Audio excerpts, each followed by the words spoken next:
Hi అండి, అందరూ ఎలా ఉన్నారు? ఈరోజు నేను మరో బ్రేక్ఫాస్ట్ ఆర్ డిన్నర్ రెసిపీ అండి. ఇవాళ నేను చేస్తుంది టమాటా రవ్వ దోశ. దీనికి కావాల్సింది ఈ గ్లాస్తో తీసుకున్నానండి నేను రైస్ ఫ్లోర్. 1.5 గ్లాస్ రైస్ ఫ్లోర్కి 1 గ్లాస్ బొంబాయి రవ్వ, 1 గ్లాస్ వీట్ ఫ్లోర్ అంటే చపాతీ పిండి అండి.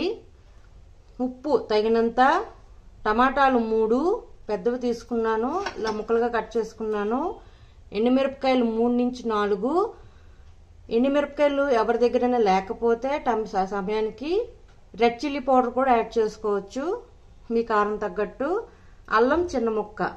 ఇప్పుడు ఫస్ట్గా మిక్సీ జార్ తీసుకొని టమాటాలు, అల్లం, ఎండుమిరపకాయలని స్మూత్ పేస్ట్ లాగా చేసుకోవాలి.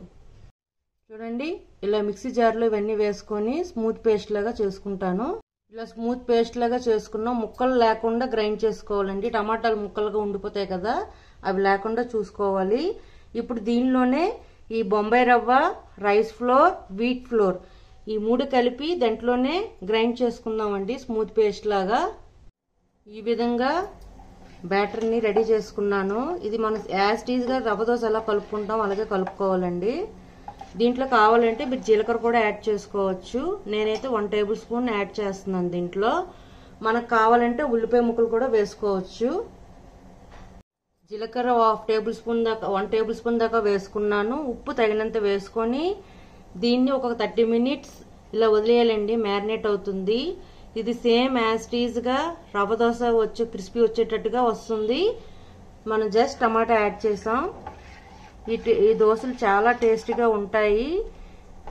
టమాటాలు కొంచెం పుల్లగా ఉన్నాయనుకోండి, దోశ టేస్ట్ కూడా చాలా బాగుంటుంది.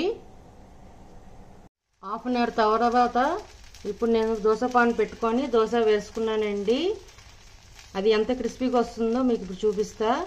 ఈ దోశతో కొబ్బరి చట్నీ కాంబినేషన్ అయితే చాలా బాగుంటుంది. నేను కూడా అదే చేసుకున్నాను ఇవాళ. దోశ బాగా క్రిస్పీగా వచ్చిందండి. ఇప్పుడు దీన్ని మనం సర్వింగ్ ప్లేట్లోకి తీసుకుందాం విత్ కొబ్బరి చట్నీ. చూడండి, టమాటా రవ్వ దోశ రెడీ. మీకు నచ్చినట్లయితే like, share and subscribe it. Bye.